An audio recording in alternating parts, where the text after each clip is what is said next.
우리는 다 같이 마태복음 7장 13절부터 있는 말씀을 가지고 공부를 하겠습니다. 마태복음 7장 13절을 다 같이 읽겠습니다.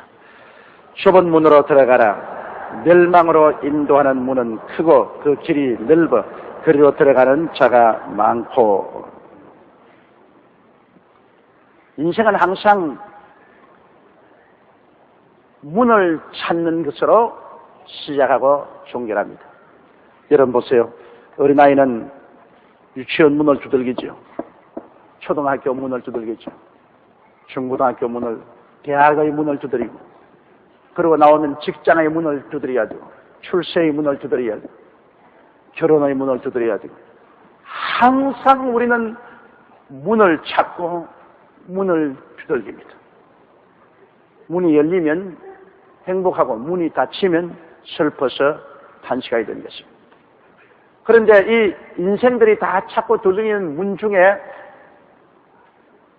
두 가지 문이 있습니다. 좁은 문이 있고 넓은 문이 있습니다. 좁은 문은 들어가는데 힘이 들기 때문에 사람들이 많이 찾지 않고, 넓고 편안한 문은 쉽기 때문에 사람들이 많이 찾습니다. 예를 들어 말하면 여러분, 우리 자녀들이 대학을 들어가는데 보십시오.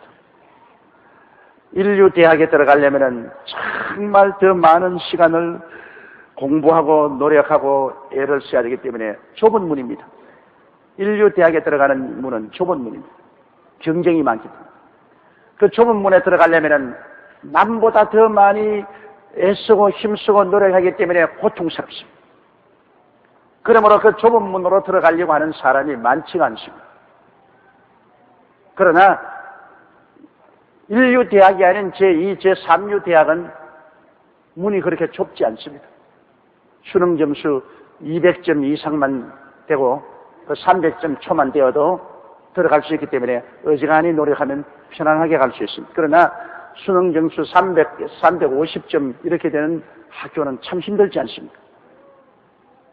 이러므로 좀 평안하게 넓은 문으로 들어가려면 고생을 안 해도 괜찮죠. 사업도 마찬가지입니다.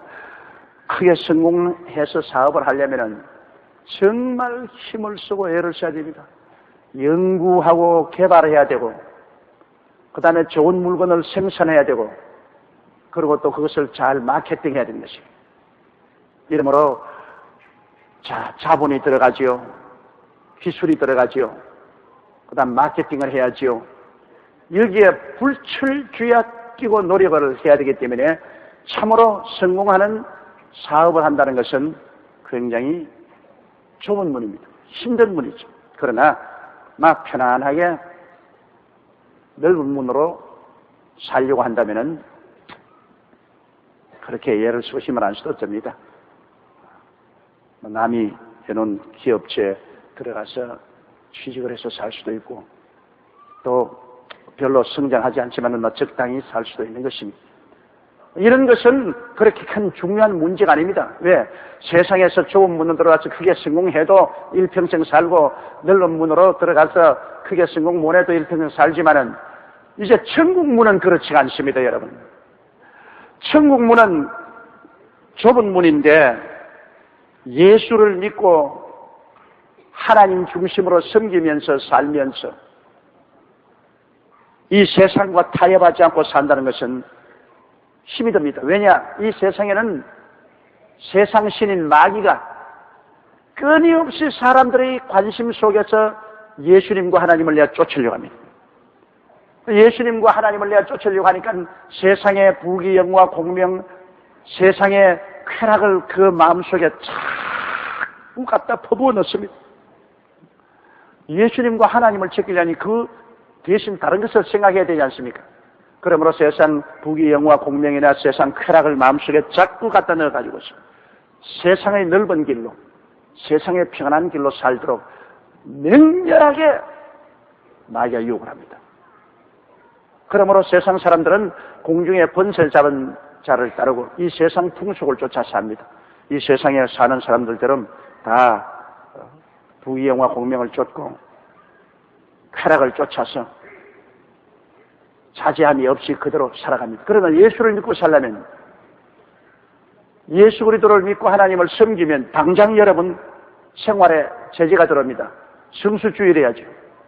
주일날 다 골프 치러 간다, 혹은 등산 간다, 혹은 가족들 데리고 놀러가 나간다. 그런 여러 가지 일이 있음에도 불구하고 주일날은 나는 교회에 나가야 돼. 벌써 제약을 받습니다. 좁은 길입니다. 그럼 사람들이 손가락질해요. 이 사람아, 주일날 이렇게 다 가족들이나 혹은 집단으로 놀러 가는데 이게 뭐냐? 너희만 잘났느냐? 핍박을 받죠. 좁은 길입니다. 성수주일 하는 게 당장 좁은 길이죠. 우리가 11조 드리는 것도 당장 좁은 길입니다. 왜냐하면 믿지 않은 사람은 무엇 때문에 11조를 교회에 드리느냐? 무엇 때문에 하나님 드리느냐? 너 미쳤지 않느냐? 그래서 남편에게 핍박을 당하고 혹은 아내에게 핍박을 당하고 이웃에게 손가락질다. 그것도 좁은 길입니다. 그 다음 여러분 우리의 생활에 늘 하나님 말씀을 읽고 묵상하고 기도하며 남에게 전도하며 사는 생활, 이 경건하게 사는 생활이 참으로 좁은 길입니다. 그거 쉬운 길이 아닙니다. 거기에다가 우린 정의롭게 살아야 돼요. 이 세상에 살면서 불의와 부정과 부패와 타협하지 아니하고 올바르게 살려고 합니다. 정의롭게 산다. 이건 정말 힘든 일이죠. 이 세상에 얼마나 부정과 부패와 거짓말이 많은데 부정과 부패를 내가 단호하게 거부하고 나는 손해가 나더라도 나는 정의롭게 산다. 좁은 길입니다. 그 다음 정직하게 살아야 됩니다. 거짓말 투성이지 아닙니다. 우리 한국이 이번에 IMF에 한파라서 전 세계에서 무너지고 전 세계 등을 돌린 것은 거짓말 때문에 그런 것입니다. 한국 정부도 거짓말쟁이고 한국의 금융기관도 거짓말쟁이고 한국의 기업인들도 거짓말쟁이다. 한국은 믿을 수가 없다. 그래서 온 세계가 등을 돌린 것입니다. 거짓말이 여러분 얼마나 무서운 일인 것입니까? 거짓말하는 것은 그때그때 쉽지 싶어도 일단 거짓말이 들통이 나면은 그 다음에는 불신자가 사람들에게 불신을 입습니다. 아무도 안 믿어줍니다. 안 믿어주니까 거래가 안 되죠. 이번에 한국이 가장 혹독하게 대가를 지불한 것은 정부나 금융기관이나 기업이 거짓말했기 때문인 것입니다. 그러므로 국제적인 개망신을 하고 국제적으로 한국의 신임도가 그냥 땅에 떨어졌어요. 한국은 신용할 수 없는 나라다. 땅에 떨어졌어요. 거짓말이 일시적으로는 인생을 살아가는데 편안하게 보이지만은 일단 거짓말이 들통이 나면은 믿을 수 없는 사람이 되고 마는 것입니다. 개인적으로도 그렇죠. 국제적으로도 믿을 수 없는 나라가 되면 온 세계가 이제 금융 거래를 하려고 하지 않습니다. 신용을 잃어버립니다. 그러면 살아갈 수가 없어요. 여러분 세상에서 신용이 굉장히 중요합니다. 어떤 사람 말하기를 박정희 대통령 이후에 30년 동안 한국이 쌓아놓은 신용이 요 몇 달에 싹 다 없어졌다는 것입니다. 새로 이제 국제적으로 신용을 쌓아야 돼요. 이러므로 좁은 길은 신용을 쌓고 거짓말하지 않고 정직하게 살아간다는 것. 이거 힘든 일입니다, 여러분. 이것은 한 가정에도 남편이 아내에게 거짓말하지 않고 살아야 돼요. 아내도 남편에게 거짓말하고 살아야 돼요. 서로 가장 의지하고 신뢰하고 사는 사람끼리 거짓말을 하면은 일단 신뢰 건의가 나면 그때부터 애정이 사라집니다. 조금 의심을 하잖아요. 저 사람 날 속이지, 저 사람 날 배반하고 있지. 그러면 애정이 가지 않습니다. 참 애정이란 것은 상호간 신뢰하는 데서 서로 애정을 갖고 살아갈 수 있는데, 그러므로 부부간에도 거짓말하지 말아야 돼요. 하얀 거짓말도 될 수 있으면 안 해야 되지만 빨간 거짓말은 진짜로 하지 말아야 돼요. 빨간 거짓말은 그거는 상처가 와요. 그건 남에게 상처를 입히는 거짓말입니다. 하얀 거짓말은 애교로 좀 봐줄 수가 있어요. 그건 인생을 살아가니까 애교로 좀 봐줄 수 있지만은, 그러나 빨간 거짓말은 진짜로 하지 말아야 돼요. 그런데 그것도 좁은 길입니다. 이 세상에 이렇게 허탄하고 거짓말한 세상에 나는 진실로 참말을 하고 산다는 것. 이것 좁은 길이죠. 그 다음에 거룩하게 사는 겁니다. 세상은 여러분 아주 주지육림으로 살지 않습니까? 뭐 별 큰 관심 없이 음란하고 방탕하고 술 취하고 이 세속 쾌락을 통해서 삽니다. 그러나 예수를 믿는다는 것은 그런 것에서 나를 정결하게 합니다.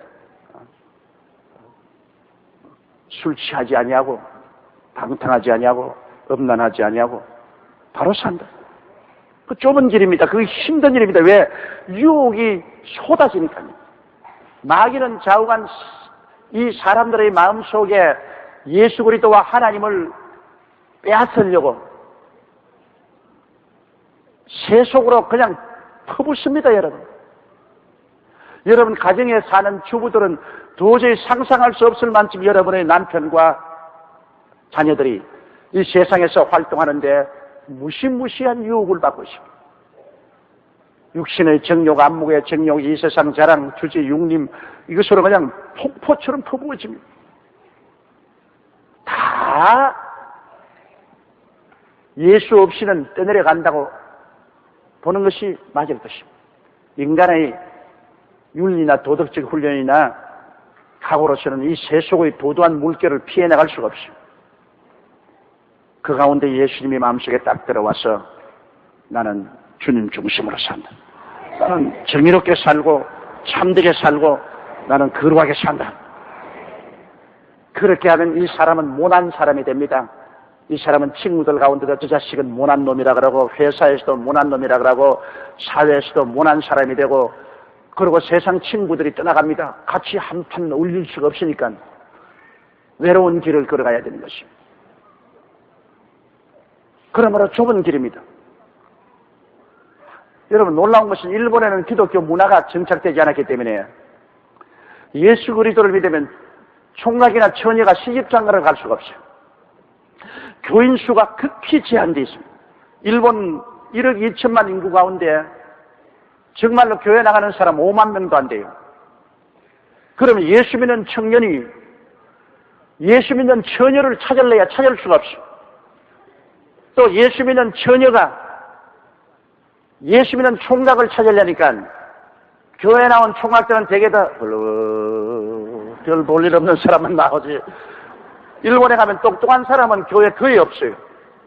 남자들 중에 똑똑한 사람은 다 마귀가 잡고 있고 얼굴벌한 이런 사람들이 계세요. 그러니까 예수 믿는 신랑을 구할 수가 없어요. 일본에는 기독교 문화가 정착되어 있지 않기 때문에 우리 한국과 같이 이렇게 기독교가 사회에 큰 힘으로 존재하지 않습니다. 한국에는 뭐 다 예수 믿는 남자, 예수 믿는 여자 다 구할 수 있고 예수 믿는 직장, 뭐 예수 믿는 학교 다 있지 않습니까? 한국만 지금 예수 믿고 살기 좋은 데가 없습니다. 그러므로 일본에는 정말 결혼하는 것도 굉장히 좁은 문입니다. 그런데 우리가 예수를 믿고 하늘나라에 가려면은 이 좁은 문으로 들어가야 되는 것입니다. 우리가 구원은 예수 믿음으로 말미암아 값없이 받지만은 구원을 유지한다는 것은 여러분 힘이 드는 것입니다. 구원은 완전한 공짜입니다. 구원은 뭐 아무 조건도 없습니다. 누구든지 예수 믿으면 구원 없습니다. 예수님이 너무나 큰 대가를 지불했기 때문에 그 예수님의 그 대가를 우리가 값으로 계산할 수도 없고 값으로 지불할 수 없습니다. 오직 은혜로 믿음으로 받아들입니다. 그러나 구원을 받고 난 다음에 구원을 유지하는 것은 이제는 계명과 법을 지켜야 유지가 되는 것입니다. 계명과 법 없이 그냥 예수 믿고 난 다음에 계망나이처럼 살아도 구원받는다. 아닙니다, 여러분. 일단 이 속에 예수님이 들어오고 성령이 들어오면 예수님은 정의의 주님이기 때문에 정의롭게 살아야 되는 것입니다. 예수님은 진리이기 때문에 거짓 없이 참으로 살아야 됩니다. 예수님은 거룩한 하나님이기 때문에 세속과 떨어지게 되어 있는 것입니다. 뭐 별 도리 없이 예수 믿으면 그렇게 돼 있습니다. 그렇게 안 된다면 그건 가짜입니다. 그거는 형식적으로 믿었지. 참으로 거듭난 사람이면 여러분 진리인 예수님이 들어와 있는데 어떻게 거짓과 타협할 수 있습니까? 거룩한 예수님이 들어와 있는데 어떻게 세속과 타협됩니까? 정의로운 예수님이 들어와 있는데 어떻게 부정부패와 타협할 수 있습니까? 정말로 중생하면은 여러분 그리스도와 함께 하나님의 법과 계명을 지키면서 살아야 되는 것입니다. 그러니까 이건 좁은 문이요. 힘쓰고 애쓰고 희생을 해야 되는 것입니다. 구원은 값없이 받지만은 구원을 보존하는 데는 대가를 지불해야 됩니다. 이러므로 우리는 은혜 시대니까 율법을 안 지키려 좋다. 그건 잘못 생각입니다. 율법을 통해서 구원을 받는 것은 아닙니다. 우리는 값없이 믿음으로 받지만은 믿음의 생활을 하기 위해서는 하나님의 법과 계명을 지켜야 되는 것입니다.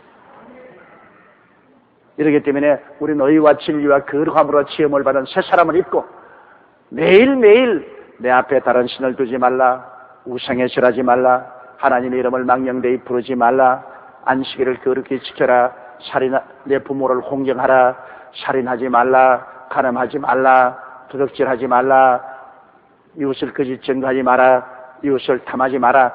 이 계명을 늘 머릿속에 생각하고 매일같이 하나님이여 이 계명을 따라 살게 하여 주시옵소서. 이 계명을 지킴으로 내가 하나님의 사랑을 받게 하여 주시옵소서. 구원은 은혜로 받지만은 하나님의 사랑을 받기 위해서는 계명을 지켜야 돼요. 우리 자식도 그렇지 않습니까? 태어나기는 부모의 은혜로 값없이 태어났습니다. 자기가 대 가지고 태어난 건 아니에요. 태어나서 가정에 들어왔으면 부모의 사랑을 받으려면 부모의 뜻을 따라야 되는 것입니다. 그렇지 않아요? 부모의 뜻을 따르면 사랑을 받죠. 부모의 뜻을 안 따르면 자식은 자식이지만은 사랑도 받지 못하고 늘 채찍을 맞죠. 오늘 예수 믿는 사람이 법을 지키면 하나님의 사랑을 받고 복을 얻을 것이고, 법을 어기고 살려고 하면 늘 채찍을 맞습니다. 신앙생활하면서 늘 하나님의 채찍을 맞는 사람이죠. 그거는 법을 자꾸 어기기 때문에 그런 것입니다. 하나님이 법이라는 좁은 문으로 들어가기 위해서 우리를 몰아치는 것입니다. 이러므로 우리는 매일매일 같이 좁은 문으로 들어가기를 힘쓰고 넓은 세상길로 하나님이 없는, 예수님이 없는 그 넓은 세상길로 우리가 걸어가서는 안 됩니다. 넓은 세상길의 유혹이 계속 있어요. 마귀는 전력을 다하여 하나님과 예수님 없이 살기를 원합니다. 그러나 우리는 하나님과 예수님과 함께 동행하기 때문에 우리는 늘 의와 진리의 거룩함으로 지음을 받은 새 사람을 입고 우리가 살아야만 하는 것입니다. 4절 보십니다. 생명으로 인도하는 문은 좁고 길이 협착하여 찾는 이가 적음이라. 우리 한국에 5천만 인구 가운데 예수 믿는 사람은 1,000만 밖에 되지 않아요. 그러니 우리 한국 인구 중에서 1,000만 명만 이 좁은 길을 선택하고 그 중에 4천만 명은 넓은 길로 튀어갑니다. 예수 믿으면 괴로우니까. 예수 믿는 그 제약을 내가 받을 필요가 있냐. 예수 믿고 난 다음에 성수주의라고 11조 내고 기도하고 하나님 예배드리고 전도하고 경건하게 사는 것, 그거 괴롭단 말입니다. 그러니까 그런 것은 나는 원하지 않는다. 내 마음대로 살고 싶어. 내 자유로 살고 싶어. 그런데 여러분, 이 세상에 참 자유가 이 세상에 있는 줄 아는데 실제는 없습니다. 인간이 하나님 없이 자유롭게 산다고 하면은 그 사람은 뭐 하느냐? 죄의 종이 되는 것입니다. 육신의 종이 되는 것입니다. 마귀의 종이 되어 살아요. 참으로 자유로운 채 하지만은 모두 죄를 따라 살고 육신의 정욕과 안목의 정욕과 이 세상 자랐다. 마귀의 끄는 대로 사니 마귀의 종이죠. 그러나 여러분, 참 자유는 예수의 종이 되면 참 자유롭게 살 수 있는 것입니다. 예수께 우리가 종이 되면 우리는 죄에서 해방을 얻습니다. 육신의 정욕에서 해방을 얻습니다. 우리는 사탄에서 해방을 얻습니다. 멸망에서 해방을 얻죠. 그러므로 우리가 참 자유는 우리가 예수님의 종이 되어야 되는 것입니다. 미국의 노예 시장이 한참 열렸을 때 흑인 부부가 끌려와서 이제 공매 처분해줘. 사람들이 둘러싸여 있고 높은 데 내놓고 그 파는 사람이 와서 이를 저를 이거 주셔. 이빨도 괜찮고 이 몸도 건강하고 일도 잘하겠으니 이는 고가로 탈 수 있습니다. 그 부부가 둘이가 콕 손 붙잡고 우리를 사가는 사람은 함께 사달라고 그러니까 뭐 강제시켜 놓고 이 부인은 부인대로 값이 얼마나고 남자는 얼마대로 값이 난다. 그래가 사람들이 얼마요 서로 부르기 시작했습니다. 그게 북부에서 나온 한 부자가 보고 너무나 분개해가지고서 최고가를 주고 이 흑인 부부를 샀습니다. 그래서 그 둘이를 사니까 이 두 사람이 너무너무 고맙다고 주인님하고 따라옵니다. 근데 이 북부에서 온 사람은 남부와 같이 그러한 농장이 없기 때문에 종이 필요 없어요. 밖으로 데려나와서 종문서를 내놓으라. 내가지고서 그들 앞에서 종문서를 돌려줬습니다. 너희는 오늘부터 자유자다. 해방을 해서 둘이 자유롭게 살아. 그냥 두 사람이 눈물을 흘리고 꿇어앉더니만 하는 말이 뭐냐면 우리를 절대로 자유케 하지 말아 주십시오. 오늘 주인님 손에서 끌려나가면 우리는 또 잡혀서 다른 사람의 종이 되고 마는 것입니다. 우린 주인의 종으로 있으면 주인같이 이렇게 착하고 훌륭한 집 종이 되면은 우리가 얼마나 자유롭고 개방됩니까? 내 부부간에 갈라치지도 아니하고 따뜻한 사랑 속에서 우리는 인간답게 사는데 주인이 우리를 내보내버리면 우리는 길거리에서 또 흉악한 백인에게 잡혀서 종이 되고 우리는 서로 팔려버리고 맙니다. 그러므로 이 흑인 부부는 이 북부에서 온 착한 사업가의 종이 됨으로 참 자유를 얻는 것입니다. 우리가 그렇습니까? 예수님의 종이 됨으로 우리는 마귀에게서 해방을 얻을 수가 있는 것입니다. 죄에서 육신의 정욕에서 사망에서 해방을 얻는데 예수님 떠나가면 우리 힘으로는 마귀를 못 이겨요.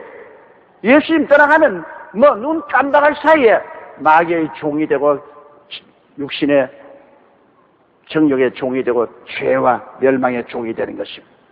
그러므로 우리는 열심으로 예수님의 종이 되므로 예수님 안에서 주님이 주는 참 자유를 누리고 살아야만 되겠습니다.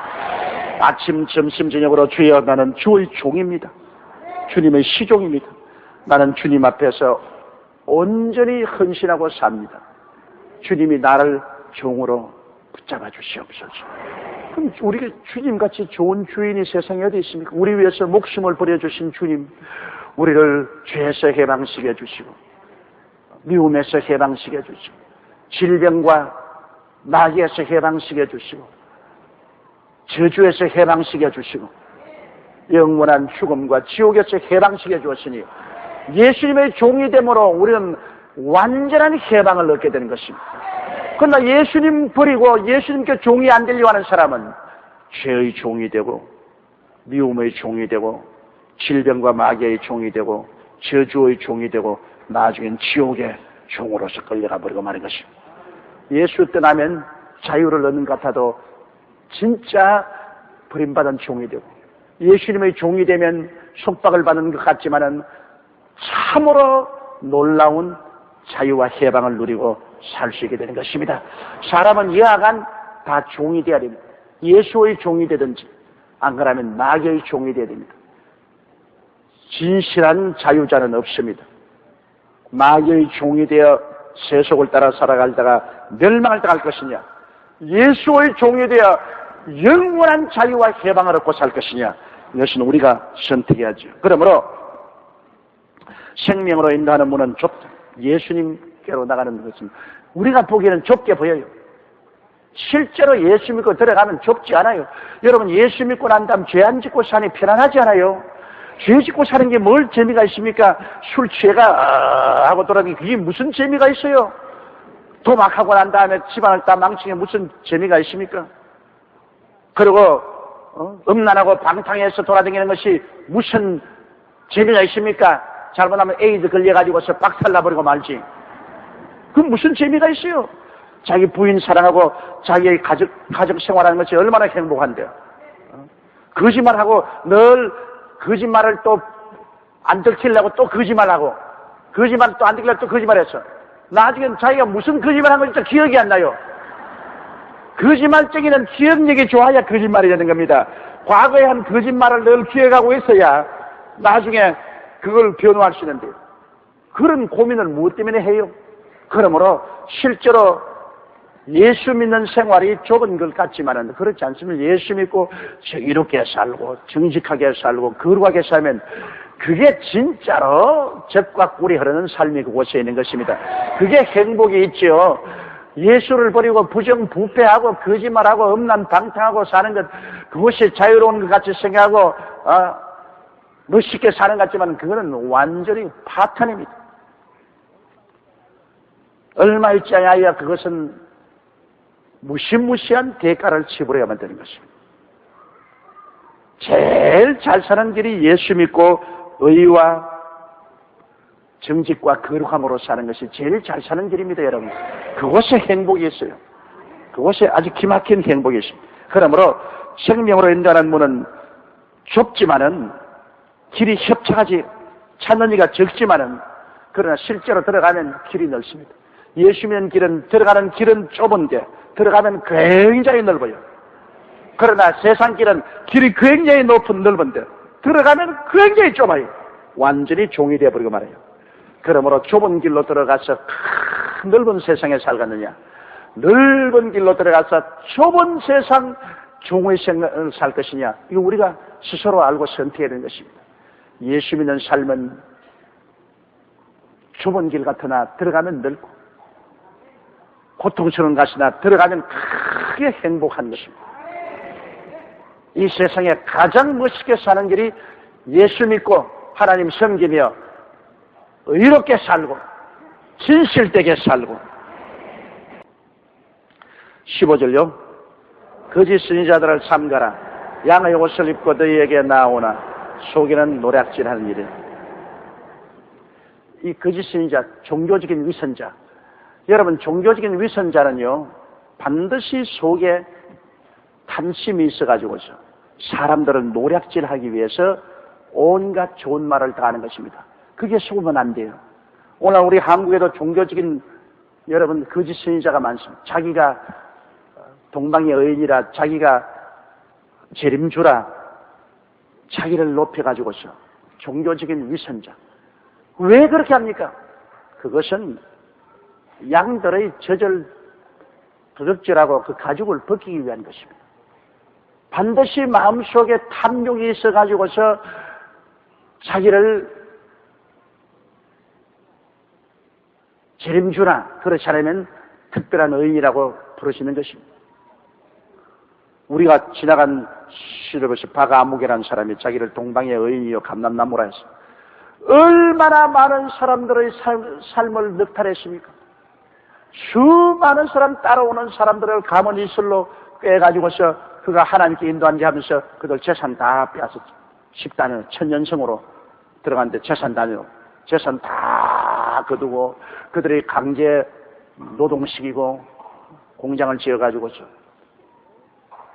그래가 모든 성도들의 재산과 그들의 노동을 착취해서 자기가 부하게 되고 그게 들어갔다가 폐가 망신하고 망한 사람이 얼마나 많습니까? 지금 또 아무개 무슨 선생이여 주라고 하는 사람 얼마나 큰 재산가가 되어 있습니다. 온 세계적인 사람들에게 길거리에서 꽃 팔게 하고 강제 노동시키고 그리고 재산 다 환수하고 그래서 자기가 세운 왕국이 거대한 부의 왕국을 세웠어요. 그런데 사람들이 그곳에 끌려 들어가는 거 보면 정말 기가 막혀. 왜 그런 데 끌려 들어간지 모르겠어. 우리 하나님은 야훼 하나님 한 분밖에 없고 우리 주는 예수님밖에 계시지 않습니다. 왜 이 예수님을 버리고 재림주라는 데 끌려 들어갑니까? 왜 특별한 사람이라는 데 끌려 들어갑니까? 이러므로 거짓 선지자들은 양의 틀을 쓰고 아주 동기가 순수한 것 같이 들어오지만은 그러나 언제나 그 속에는 탐욕이 들어있습니다. 그 탐욕이 들어있었으니까 얼마 있지 않으면 여러분 언제나 자기를 특별한 사람으로 나타냅니다. 그건 뭐 틀림없습니다. 언제나 여러분 이단과 사슬은 어디 사느냐? 이단과 사슬을 만드는 사람은 내게 오지 아니하면 구원을 받지 못한다. 내가 하나님께 특별히 택한 사람이다. 하나님이 나에게 직접 계시해 주었다. 꼭 그 말합니다. 인간을 나타냅니다. 하나님의 성령이 역사하는 것 때는 예수님을 높이지 사람을 높이지 않습니다. 하나님의 영광은 사람과 나누지 않습니다. 여러분, 사람은 전부 다 타락했다가 예수님이 보혈로 구원을 받고 주의 종이라는 하나님의 머슴이지. 머슴이 무슨 큰 소리 합니까? 주인이 아닙니다, 여러분. 머슴이죠. 머슴이 주인의 행세를 하면 그건 벌써 잘못된 것입니다. 뭐 자기가 동방의 의인이니 내가 재림주니 내가 특별한 사람이니 내게만 계시가 왔나니 우리 단체에 들어와야만 구원을 받나니 이렇게 되면 그건 벌써 문제가 보통 문제가 아닙니다. 그런 것이 바로 양의 탈을 쓰고 온 일인 것입니다. 사람을 여러분 경배하시면 안 됩니다. 뭐 훌륭한 선생이요 훌륭한 주의 종이면 훌륭한 선생, 훌륭한 주의 종으로서 우리가 존경하죠. 그러나 절대로 신격화해서는 안 됩니다. 그건 하나님만이 신이시고 하나님만이 존경을 받아야죠. 이 세상에서 그래 안 됩니다. 요 사이도 뭐 여러 가지 자잘고래한 이단이 많이 생기는데 꼭 보면은 우리 교단에 와야만 구원을 받는다. 우리 단체에 와야만 구원을 받지. 이 세상 모든 교회는 다 세속적인 교회다. 그렇게 말합니다. 그런데 속으면 여러분 또 다 뺏기게 됩니다. 여러분이 끝까지 알아야 될 것은 예수님만이 길이요 진리요 생명인 것입니다. 예수님 이외에 절대로 다른 구주가 없으며 그 다음에 특별한 종은 없습니다. 하나님이 특별히 계시를 주어서 나를 따라와야 구원받는다는 그런 특별한 계시를 준 것은 없습니다. 계시는 성경 말씀 창세기부터 요한 계시록으로 끝난 것입니다. 하나님의 계시는 창세기부터 요한 계시록으로 완전히 끝났습니다. 이 말씀을 가르치는 것이 주의 종이지 자기가 특별한 계시를 받았으니 이제 나를 따라와야 구원받는 이런 것은 있을 수가 없습니다. 아무런 주의 종이 하나님의 기름 부으심을 받아 위대한 능력을 행한다고 하더라도 그것은 머슴입니다. 머슴이 주인의 일을 하는 것입니다. 그 머슴은 항상 주인의 이름을 나타내고 주인의 뜻을 나타내고 주인을 높여야지. 그 머슴이 자기가 끄떡거리면 어떻게 합니까? 그건 안 되는 것이죠, 절대로. 그러므로 능력이 많으면 많을수록 더 주인에게 영광을 돌려야지. 절대로 자기가 그 영광을 빼앗으면 안 됩니다. 그건 절대로 안 돼요. 이러므로 여러분께서는 주의 종을 통해서 예수님을 바라봐야지. 예수님을 바라보지 못하고 주의 종을 바라보면 절대로 안 됩니다. 주의 종은 예수님 소개하는 중신애비인데 시집장가 가는 사람이 중신애비를 자꾸 따라다니면 어떻게 합니까? 중신애비는 신랑과 신부를 소개하는 자예요. 주의 종이란 예수님을 소개하는 사람입니다. 예수님만 바라봐야지. 주의 종을 바라보면 안 됩니다. 참 밝은 달을 보고 달 봐라. 달 보고 제가 손가락을 보고 어디 손가락 가지고 어디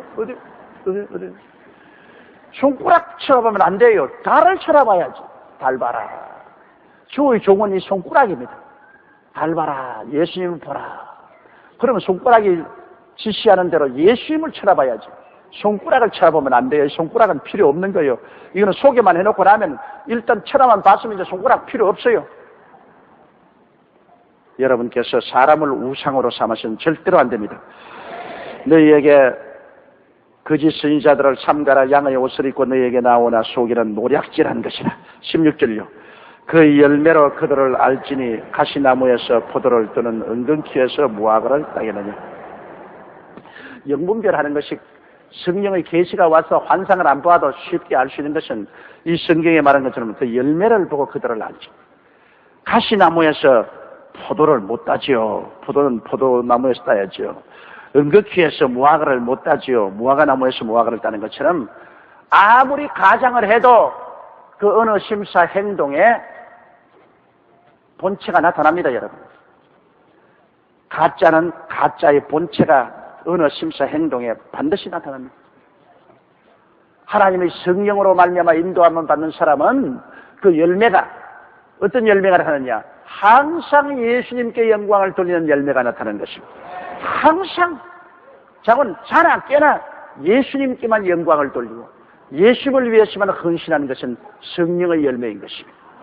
그러나 살짝 절치면 예수님에 대한 전도를 하는 것 같더니만 싹 벼가 돼가지고 그 다음에는 자기 자랑을 하기 시작하는 것입니다. 내가 어떻고 내가 특별 계시를 받았고 하나님이 나를 특별히 사랑하시고 그 하나님이 나를 통해서 오늘날 영혼들을 구원하고 내가 하면 벌써 열매가 다릅니다. 그건 성령의 열매가 아니라 사탄의 열매인 것입니다. 사탄의 열매. 그러므로 아무나 주의 종이라고 해서 머리 내밀지 말고 안수해달라고 가만히 그 삶의 열매를 봐야 됩니다. 그가 정말로 하나님 아버지와 예수님을 섬기는 모습인가? 그렇지 않으면 가짜로 들어와 가지고서 예수 그리스도 이름을 팔아 가지고서 자기 이익을 도모하는 것. 예수님의 이름을 팔아서 자기 이익을 도모하는 이것은 그 열매를 보면 대발이 나타나요. 그건 가짜인 것입니다. 사람이 그 어느 심사 행동을 살펴보면 가짜는 반드시 드러나게 되는 것입니다. 17절요. 이와 같이 좋은 나무마다 아름다운 열매를 맺고 못된 나무가 나쁜 열매를 맺나니 그렇죠. 좋은 나무는 좋은 열매를 맺고 나쁜 나무는 나쁜 열매를 맺죠. 감나무도 그래요. 좋은 나무는 감이 이렇게 굵은 감을 냈지만은 돌감나무 보면 나무는 아주 좋은데 후대는 좋은데 감은 요거만한 걸 맺어 요거만한 걸. 요런 아주 돌감만 쫙. 그 괜히 깍질만 했지. 그 열매는 형편없어요. 또 살구도 보면은 아주 좋은 똑같은 살구나무인데 좋은 살구를 맺는 나무가 있어요. 맛이 있어요. 그러나 또 살구나무에 돌살구나무가 있습니다. 그거는 열매가 적고 아주 쉬어서 먹을 수가 없어요. 진짜와 가짜는 여러분 세월을 놓고 보면 대반이 압니다. 가짜는 자기를 언제나 높이고 진짜는 하나님을 높이고 가짜는 언제나 자기의 탐욕을 위선으로 하고 진짜는 하나님의 영광을 위선으로 합니다. 그런 열매를 보면 우리가 대반히 알 수 있습니다. 18절요. 좋은 나무가 나쁜 열매를 맺을 수 없고 못된 나무가 아름다운 열매를 맺을 수 없느니라. 그 다음 19절요. 아름다운 열매를 맺지 아니하는 나무마다 찍혀 불에 던지우느니라. 과수원에 가서 여러분 돌감나무 둘 필요가 있습니까? 찍어내죠. 돌복숭아 나무도 찍어내고 돌살구나무도 찍어내고 그게 좋은 나무를 심어야 되지 않습니까? 하나님께서도 이 가짜들을 결코 오래 두지 않습니다. 우리 한국에도 지금 살아오면서 여러분 얼마나 많은 가짜가 일대 태풍을 일으켰지만은 다 사라지지 않습니까? 천년성 운동도 사라지고 소위 말하는 자기가 재림 예수라는 사람도 서대문 형무소에서 들어갔다 죽었고 아가동산이라는 것도 사라졌고 뭐 수없이 사라졌습니다. 가짜가 들어와서 성안 같아도 하나님께서 반드시 치시는 것입니다. 그건 나중에 지옥 가서 심판받는 때까지 기다리는 게 아니라 이 땅에 사는 동안 벌써 가짜는 얼마 있지 않아야 정체가 드러나서 끝장이 나는 겁니다. 거짓이 여러분 한 세대를 지나서 오랫동안 계속하지 못합니다. 한 세대 이내에 거짓은 다 드러나고 우리가 뽑히는 것입니다. 진리는 어떠한 역경에서도 살아남습니다. 거짓과 가짜는 곧 드러나서 사라지고 마는 것입니다.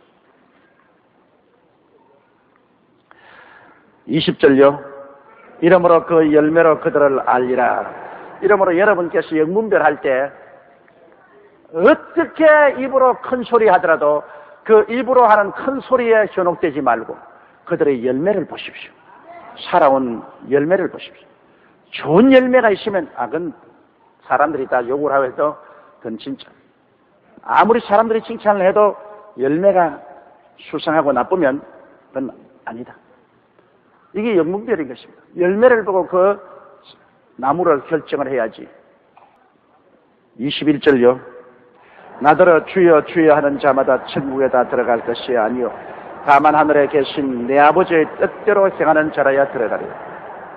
이게 아까 내가 말한 것처럼 예수를 믿는다고 해서 주여 주여 말만 하면서 실제 세상 삶을 보면은 완전히 안 믿는 사람과 똑같이 사는, 이 사람들은 구원을 보존하지 못한 사람입니다. 아무리 처음 예수를 구주로 믿었다고 할지라도, 그 다음엔 입술로 주여 주여 했더라도 나중에 행위가 그렇지 못하면은, 하나님의 계명과 법대로 살지 못하면은 그 사람은 하늘나라에 못 들어가는 겁니다.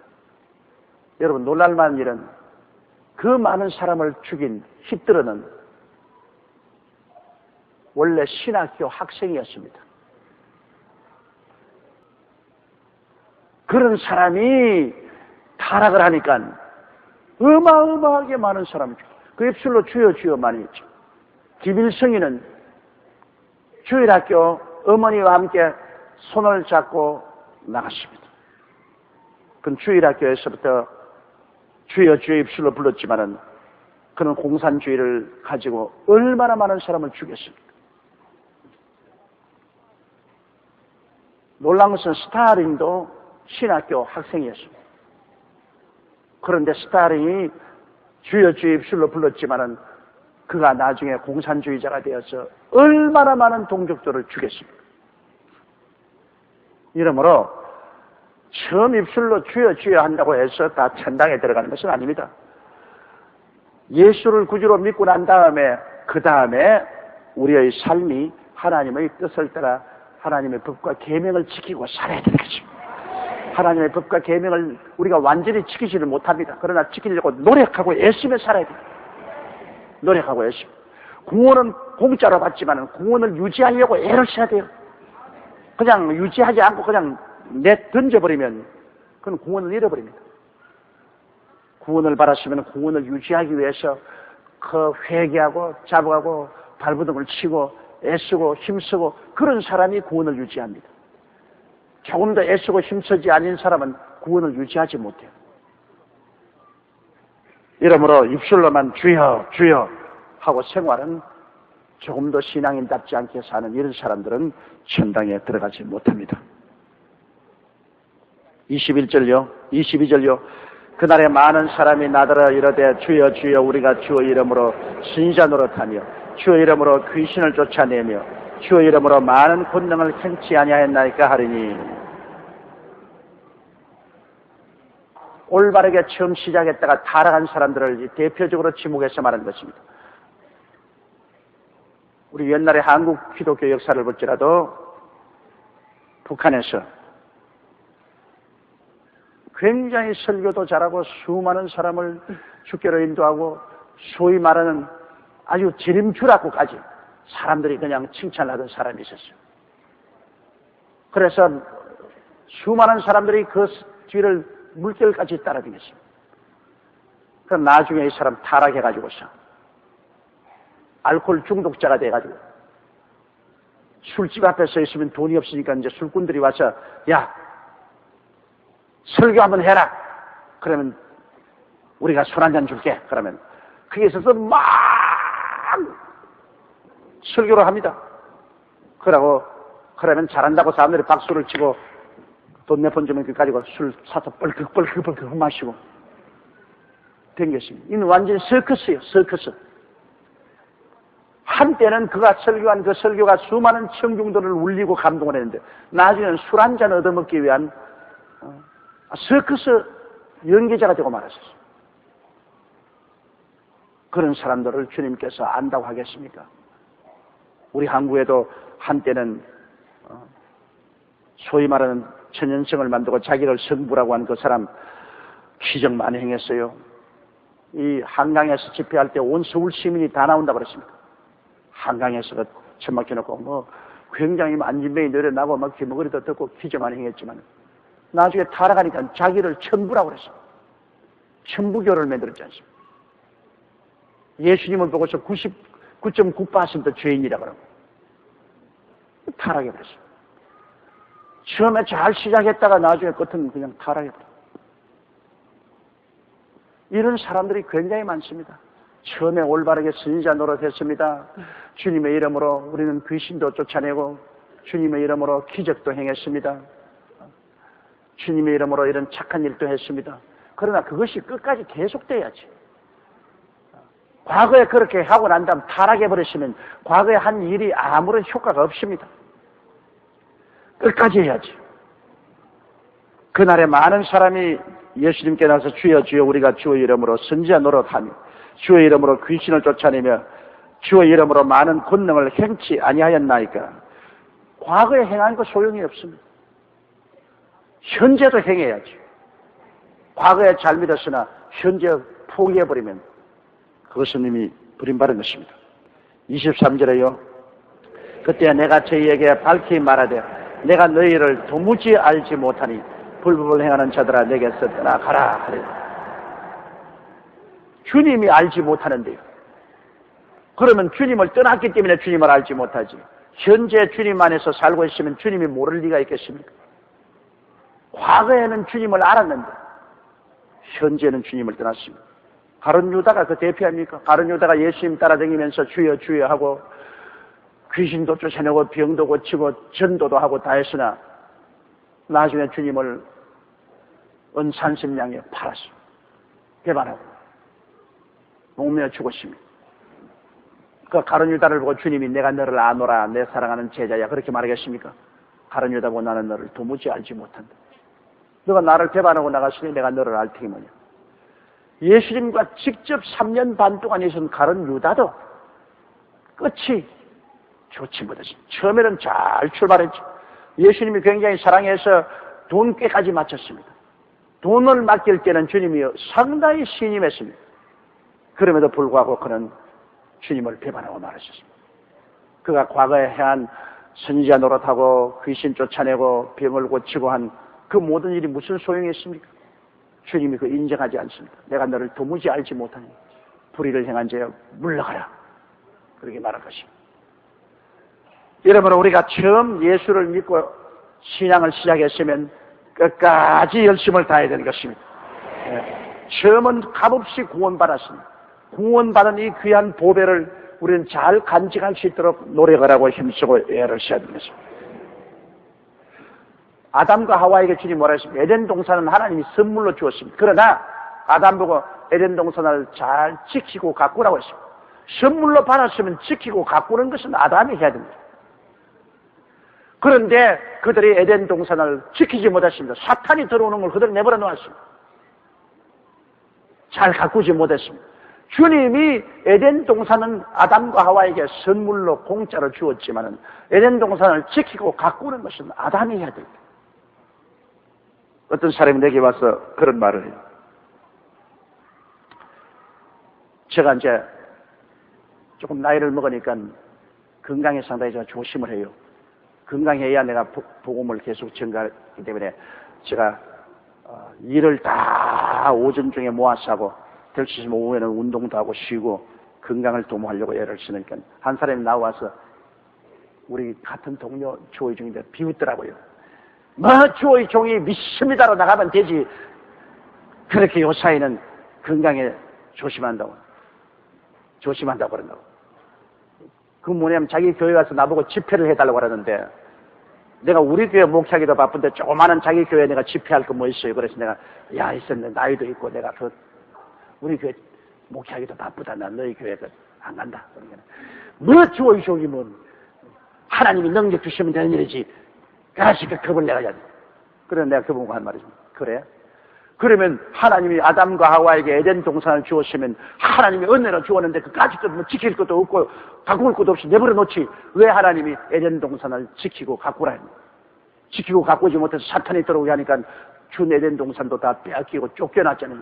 하나님이 줄 때 빼앗으려고 준 것이 아니야. 영원히 아담과 하와가 에덴에서 살면서 잘 지키고 가꾸라 했는데 지키고 가꾸지 못하니까 빼앗겼잖아요. 건강이 바로 우리에게 준 몸이 에덴 동산인 겁니다. 하나님은 우리에게 몸을 주었으니 일단 이 주신 건강을 우리가 잘 지키고 갖고 와야 돼요. 까짓것 안 지킨다고 겨울에도 그냥 빨가벗고 돌아다니다 감기 들리면 그래도 하나님께 책임을 지면 돼요.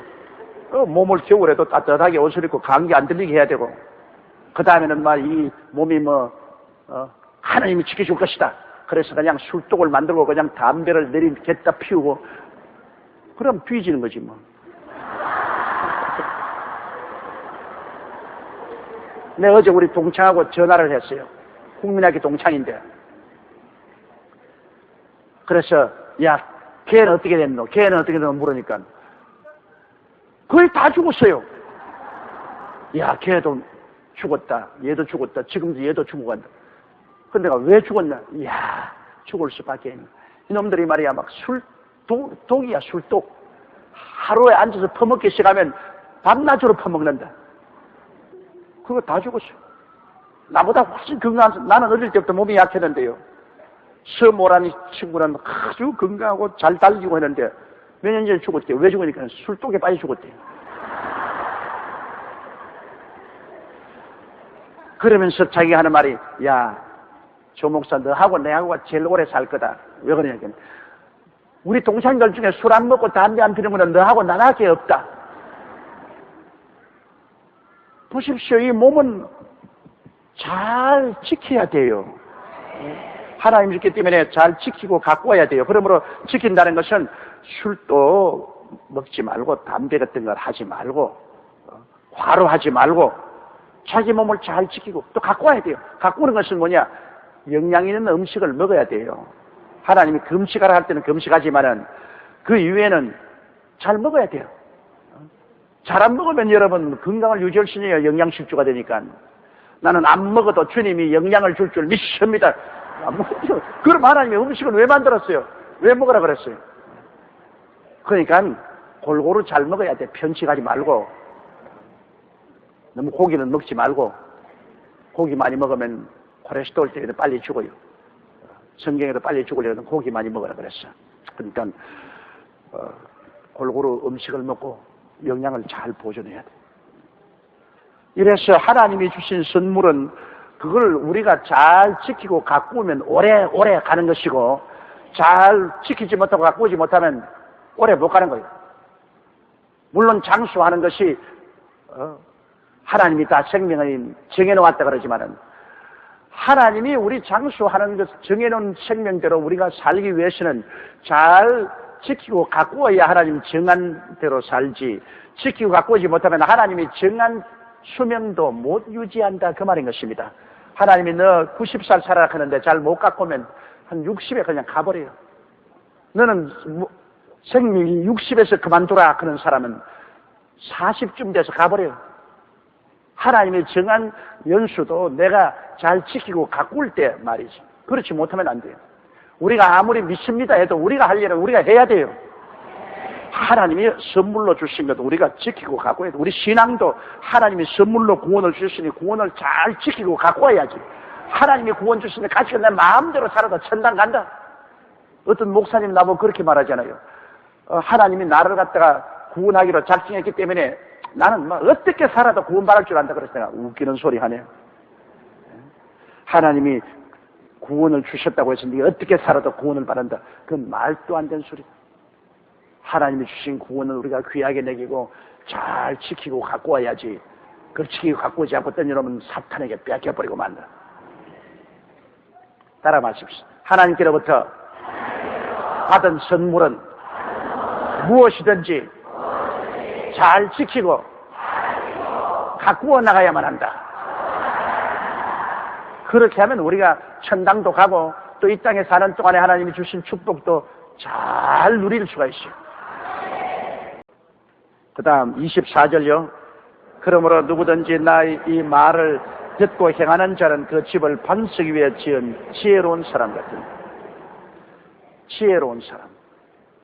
바보 같은 사람은 집을 모래 위에 지고, 지혜로운 사람은 반석에 짓다. 그게 바로 지혜입니다. 지혜라는 것은 뭐냐? 문제를 해결하는 능력입니다.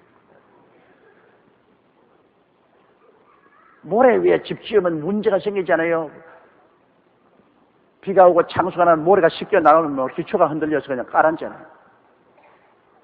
그러나 바위 위에 지어놓으면 바람이 불고 창수가 나도 기초가 씻겨 나가지 않으니까 그대로 서 있잖아요. 사람이 여러분 이 지혜가 제일 중요한 것입니다. 지혜로운 사람이에요. 아주 인간이 이 세상에서 보면 이 몸의 완력으로서는 사자도 곰도 코끼리도 거의 다 우리보다 힘이 있습니다. 육체적인 힘으로 사자나 곰이나 코끼리나 이런 짐승과 대결하면 우리 살아남지 못합니다. 그러나 사람이 이 모든 짐승을 다 정복하고 우리의 운명과 환경을 정복한 것은 지혜를 썼기 때문인 것입니다. 머리에 지혜를 써요. 그러므로 지혜가 금보다 귀하고 은보다 귀한 것이 바로 그것인 것입니다. 지혜로. 성경에는 미련한 자를 만나는 것보다는 새끼 잃은 앙콤을 만나는 것이 낫다고 그랬습니다. 새끼 잃은 앙콤은 여러분 어떻게 되겠습니까? 곰이 얼마나 미련한지 자기 새끼들 데리고 겨울에 가서 새끼들 가지 잡아먹으라고 바위를 이렇게 새끼들이 들어가서 가지 잡아먹는다고 하면 하여도 턱 나와버립니다. 그러면 그 바위에서 다 지켜주고 그러고 난 다음에 새끼 쳐낸다고 야단입니다. 그리고 옛날에 그 눈이 많이 올 때 저 한경북도 저런 데서는 곰을 많이 잡아요. 겨울에 곰을 잡아서 이제 썰개도 팔고 가죽도 파는데 그때 곰을 어떻게 잡냐면 이 곰이 남아서 나무에 있는 이 열매를 따먹으려고 이제 겨울에 이제 그렇게 하는데요. 그러면 대로 만든 스키가 있어요. 뭐 요사이 같이 이런 좋은 스키가 없죠. 대로 이제 스키를 만들어서 창을 들고 곰이 있는 데를 향해서 싹 스키를 타고 갑니다. 창을 들고. 그럼 곰이 사람이 내려오니까 이렇게 쓰거든요. 그러면 그 창을 딱 전달해주면 지가 받아 지 배를 찔러버려요. 그게 곰의 미래라는 겁니다. 그걸 창을 던져주니까 이걸 찌른 건 줄 알고 사람 손에 빼앗는다고 빼앗아가지고 그 창을 지 배를 지가 찔러버려요. 그러니까 죽는 겁니다. 그래서 옛날에 곰을 많이 잡았어요. 또 그러다가 창을 잘못 줘가지고 스키에서 넘어져서 곰에게 찢겨서 치료받으러 오는 사람도 많이 있었어요. 그건 왜냐? 곰이 힘이 있지만은 지혜가 없어요. 지혜가 없어가지고서 그 창을 오면 비낄 줄 모르고 그걸 빼앗기만 하면 된 줄 알고서 주는 대로 받아서 찔러가지고서 자살을 해버립니다.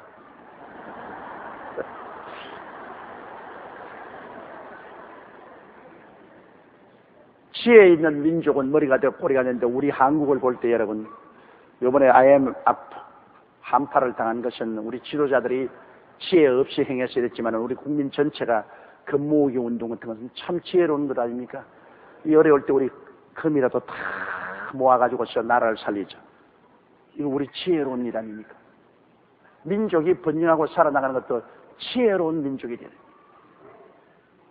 그런데 그 지혜에다가 도덕성이 없으면 안 되죠. 요사이 보니까 삼성이나 LG의 반도체를 기술을 훔쳐가지고 대만에 팔아먹어.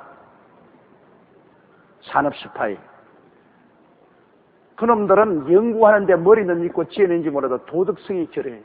우리나라가 지금 어떤 형편에 있는데 반도체라도 우리가 팔아먹어야 국민이 사는데 자기 일시적인 행복을 위해서 산업 스파이 노릇해가지고서 우리 한국에서 가지고 있는 값비싼 기술을 대만에 팔아먹어가지고서 자기 일신의 영달만 취하려는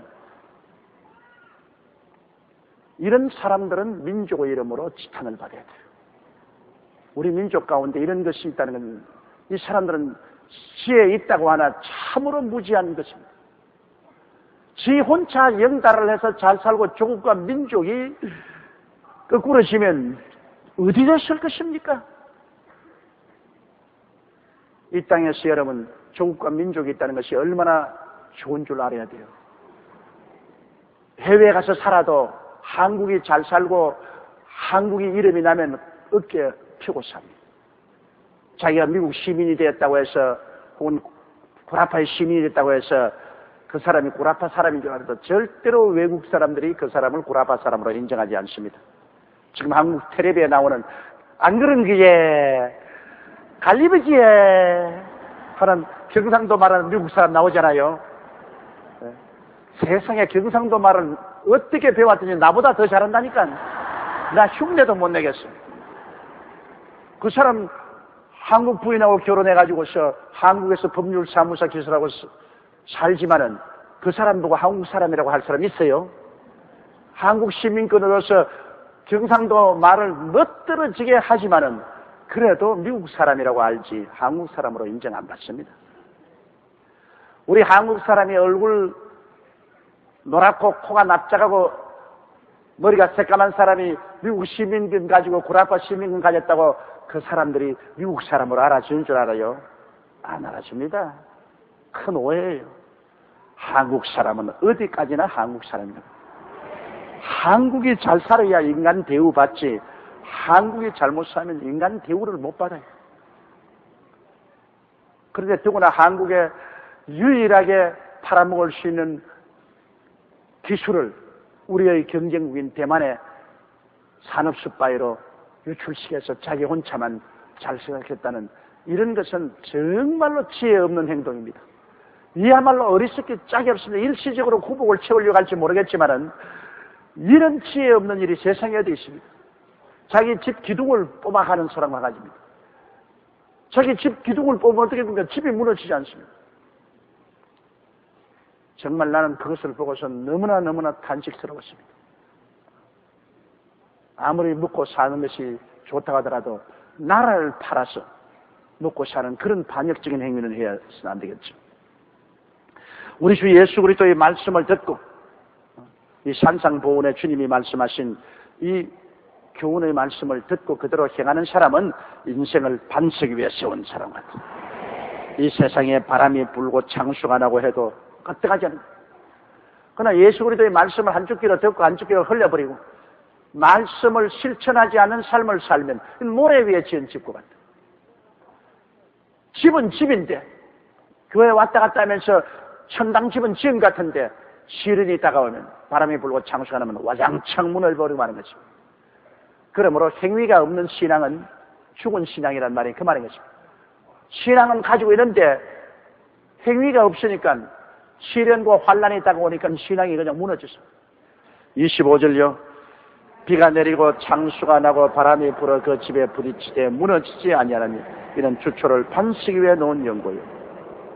26절요. 나의 이 말을 듣고 행치 아니하는 자는 그 집을 모래 위에 지은 어리석은 사람 같으니 비가 내리고 창수가 나고 바람이 불어 그 집에 부딪히며 무너져 그 무너짐이 심하니라. 그러므로 우리 주 예수 그리스도의 이 교훈의 말씀에 우리가 귀를 기울여야 돼요. 우리가 믿었으면 그 다음에는 주님이 가르치는 율법과 계명의 가르침을 우리가 듣고 우리가 최선을 다하여 노력을 하는 것입니다.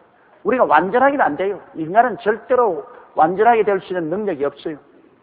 그러므로 구원은 공짜로 받되 우리가 주님이 주신 율법과 계명을 지키려고 노력을 해야 되는 것입니다. 늘 투쟁을 해야 돼요. 늘 사탄과 투쟁을 하고 그런 가운데 구원이 유지가 되는 것입니다. 늘 사탄과 싸우려고 투쟁을 안 하면 포기해버리면 마귀가 점령당해요. 그러나 우리가 주의 율법과 계명을 지키며 살겠다고 늘 애를 쓰고 힘을 쓰면 사탄을 늘 대문 밖에 내세워놓고 우리에게 들어오지 못하게 해요. 점령 못하게 해요. 그래서 우리 구원이 유지가 되는 것입니다. 이러므로 늘 회개하는 교인은 참된 교인입니다. 왜? 자꾸 주님 법대로 살려고 하는데 안 되니까 늘 회개하면서 다시 일어나고 회개하면서 일어나는, 그래서 고민하고 회개하는 교인은 참 살아있는 교인입니다. 그러나 고민도 아니하고 회개도 아니하면 그는 이미 모래 위에 지은 집을 지은 사람으로 무너진 사람입니다. 신앙 때문에 고민하고 신앙 때문에 늘 회개하는 사람은 훌륭한 신앙인인 것입니다. 여러분, 그러므로 신앙 때문에 늘 고민하십시오.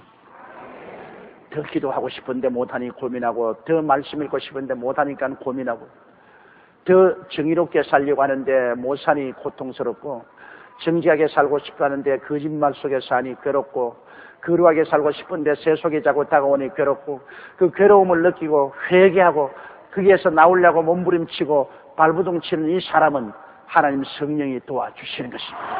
그러나 고민도 하지 아니하고 회개도 아니하면 하나님 성령이 도와줄 리가 없습니다. 그건 버림받았습니다.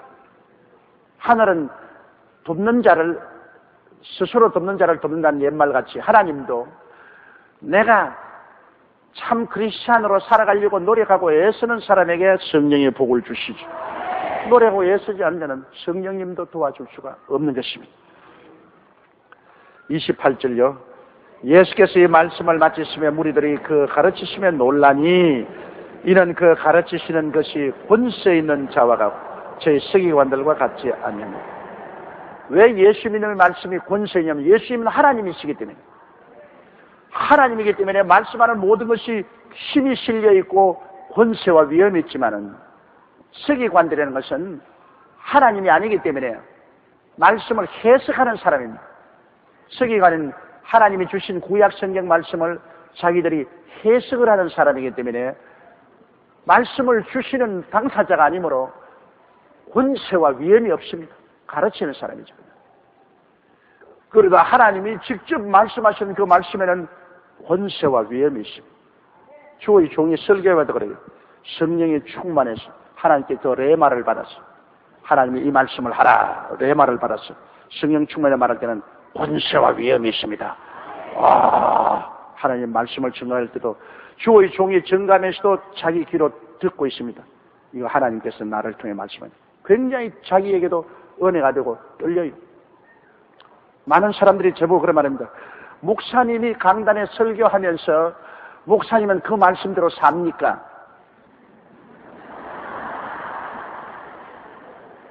그 말씀대로 살면 날개 달려서 하늘에 올라갔지 벌써. 목사가 강단에 서면은 목사는 하나님 말씀을 대언하기 때문에 그 말씀을 할 때 가슴이 찔릴 때가 한두 번이 아닙니다. 그럼 자기가 가슴에 찔린다고 말 안 하면 되냐? 안 됩니다.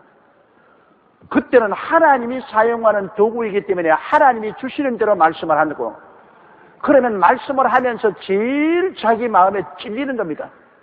자기 마음에 하나님 말씀이 이렇게 말했는데 나는 이대로 살지 못했다. 오금이 저리는 겁니다. 그래서 어떤 유혹이 오느냐? 요 말은 하지 말아야 되겠다 그냥. 내가 오금이 절리니까. 그러나 그걸 이겨야 돼요. 그냥 담대하게 하나님 말씀을 전가하고 그 다음에 통성기도 할 때 누가 제일 먼저 회개한지 압니까? 강단에 설교한 사람이 제일 먼저 회개합니다. 하나님 음성을 듣고 회개합니다. 제가 늘 기도할 때 그럽니다. 하나님, 오늘은 어떤 말씀을 하시겠습니까? 내가 아무리 계획해 놓아도 성령이 와서 말씀하시면 그 말씀이 얼마나 권세가 있고 위험이 있는지 몰라요. 이러므로 주의 종이 하나님 말씀을 전할 때도 많이 기도하고 성령으로 말미암아 레마를 받아야 돼요. 하나님이 이 말씀을 하라. 너 레마를 받으면 그 말씀에 권세와 위험이 있는데 기도해서 레마를 받지 않고 그냥 와서 성경 해석만 합니다. 주일마다 성경 해석만 합니다. 요거 몇 절 해줘. 그럼 교인들이 듣기는 들어서 하나님 말씀은 말씀인데 아무 권세와 위험이 없습니다. 그저 듣기만 있지만은 가슴을 떨게 만들고 심장이 얼어붙게도 만들고 혹은 감사하고 눈물이 나게 만들고 하는 이러한 충격이 없어요. 그냥 듣고 그냥 지나가는 거죠. 그 텔레비 보는 거지. 이것은 왜냐하면 서기관처럼 하기 때문입니다. 서기관은 직접 하나님 말씀을 전하는 것이 아니기 때문에 해석하는 사람이기 때문에 권세와 위험이 없지만은 직접 주님이 말씀하는 권세와 위험이 있다는 것입니다. 이래서 저는 항상 하나님 앞에 엎드려 기도하고 간구하는 것은 하나님의 음성을 받아서 내가 권세 있게 전하게 하여 주시오. 하나님 음성도 받지 않고 그냥 성경에 있는 게 해석해서 나가는 그러한 서기관 같이 하지 않게 해주시오. 성경은 뭐라고 말하면 내 말이 반석을 치는 방망이 같지 않던가, 숲을 태우는 불과 같지 않던가. 하나님 말씀에 증거되면 내 가슴을 쳐서 깨뜨리고 불로서 태우는 이러한 역사가 일어나야 되는 것입니다. 그것은 하나님께로부터 레마를 받아야만 되는 것입니다. 주의 종이 목회하면서 가장 힘든 것은 하나님의 말씀을 받는 것이 가장 힘든 일인 것입니다. 하나님이 그렇게 호락호락 안 주셔요. 엎드려 기도한다고 해서 아따 내 말씀 여기 있다 받아라, 아따 받아라 이렇게 안 합니다. 정말 하나님이 잘 안 주셔요. 그거는 왜냐하면 주의 종이 게을러질까 싶어. 그러므로 그냥 기도하고 매달리고 늘 하나님께 부르짖고 주여 레마를 주시옵소서 부르짖고 애쓰고 그러면 하나님이 딱 하나 주셔요. 그 위에는 한 주일에 주님께서 레마를 한 번 이상 안 주십니다. 그래서 이제 해외 선교나 갔다 오고 또 갑자기 명절이나 겹치고 하면은 설교 2편을 미리 만들어줘야 되는데, 그때는 하나님, 이거 어떻게 합니까? 2편을 만들어야 되는데, 이거 어떻게 합니까? 부르시면, 그때는, 딱, 가자. 그럼 2편 주셔요. 얼마나 그러면 감사한지 몰라요. 다음 주일 설교는 나는 이미 레마를 받았어요. 하나님의 음성을 받았기 때문에 지금 제가 아주 마음이 기쁘고 즐겁게 말로 다 할 수 없어요. 한평생을 레마 받는 일에 주의 종은 몸부림칩니다.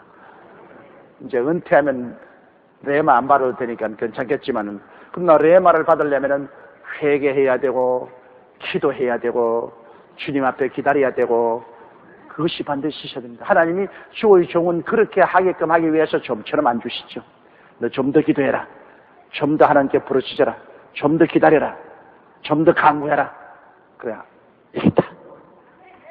그러면 교회가 자라는 겁니다. 그러면 그 강단이 권세가 있고 위엄이 있습니다. 서기관 같지 않습니다. 성도들이 변화를 받고 하나님의 음성을 듣고 믿음을 얻고 회개하고 하나님의